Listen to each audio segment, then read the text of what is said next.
الحمد لله رب العالمين الرحمن الرحيم مالك يوم الدين إياك نعبد وإياك نستعين اهدنا الصراط المستقيم صراط الذين أنعمت عليهم غير المغضوب عليهم ولا الضالين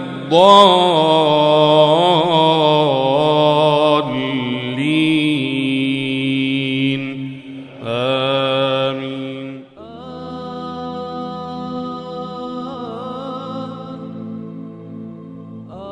This is actually a very powerful question. The fundamental issue here is our definition of what is good and what is bad. Allah Azza wa Jal says, it may be that you really like something but it's harmful for you, and it may be that you really detest something but it's good for you, right? But this reliance on Allah, acknowledging that Allah knows better what's better for me than even I know for myself, and that He cares more for me than anyone in the world would care for me. Allah loves His believing slave more than anyone else will love him.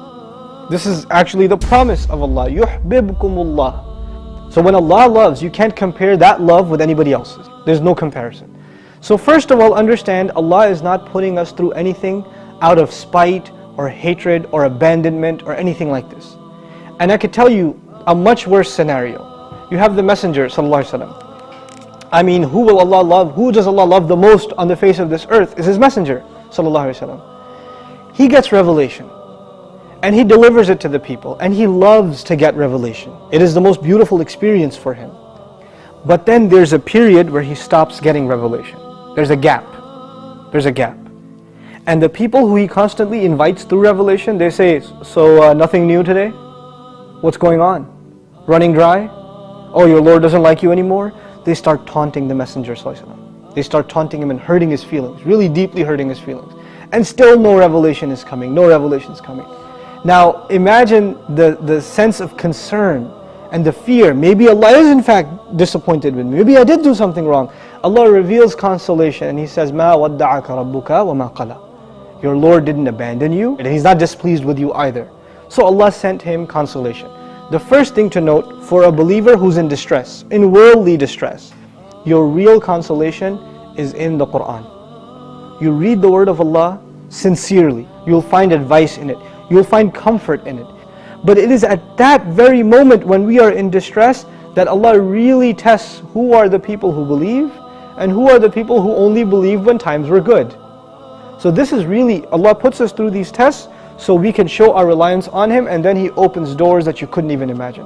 And we have to have good expectations from Allah. This is what makes the Muslim different from other people. وَلَنَبْلُوَنَّكُمْ بِشَيْءٍ مِّنَ الْخَوْفِ وَالْجُوعِ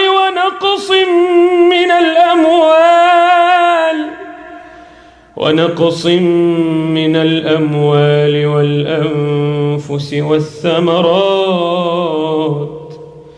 وبشر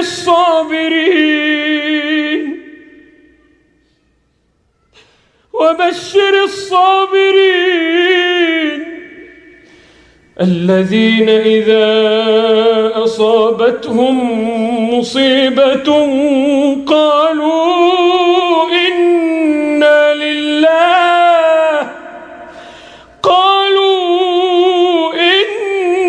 لله وإنا إليه راجعون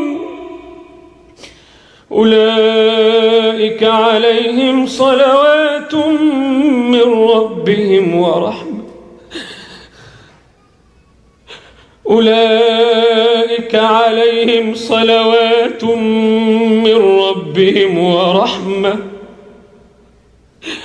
وأولئك هم المهتدون.